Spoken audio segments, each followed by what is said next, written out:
Hi అండి, నమస్తే. Welcome back to wonders of నందు. ఈరోజు మన రెసిపీ వచ్చేసి స్టవ్తో పని లేకుండా ఒక చుక్క నూనె కూడా వాడకుండా అప్పటికప్పుడు చేసుకునే పండుమిర్చి పచ్చడి అండి.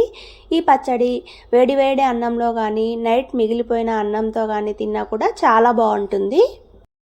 నా చిన్నప్పుడు మా నానమ్మ పొలంకి వెళ్ళేటప్పుడు అప్పటికప్పుడు చేసుకొని ఈ చట్నీ తీసుకెళ్ళేది. మీలో ఎంతమందికి తెలుసో ఈ చట్నీ కామెంట్ సెక్షన్లో కామెంట్ చేయండి. అలాగే మీరు కనుక ఫస్ట్ టైం మన వీడియో చూస్తున్నట్లయితే లైక్ చేసి సబ్స్క్రైబ్ చేసుకోండి. మరి లేట్ చేయకుండా వీడియోలోకి వెళ్ళిపోదాం. ముందుగా ఒక మిక్సీ జార్ తీసుకొని అందులోకి ఒక స్పూన్ జీలకర్ర, 10-12 పండుమిర్చి తీసుకొని కచ్చాపచ్చాగా గ్రైండ్ చేసుకోండి. మీ దగ్గర పండుమిర్చి లేకపోతే ఈ చట్నీని సేమ్ ఇదే విధంగా పచ్చిమిర్చితో కూడా చేసుకోవచ్చు.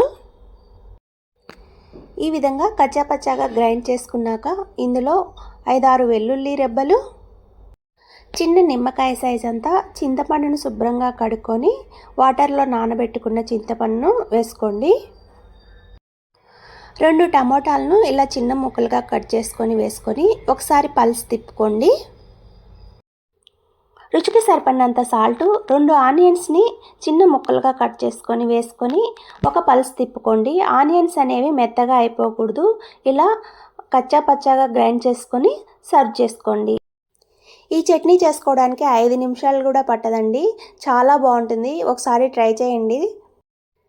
మీ దగ్గర రోలు ఉంటే రోట్లో దంచుకుంటే ఇంకా చాలా బాగుంటుందండి ఈ చట్నీ. వీడియోను లైక్ చేసి సబ్స్క్రైబ్ చేసుకోండి friends. Thanks for watching friends.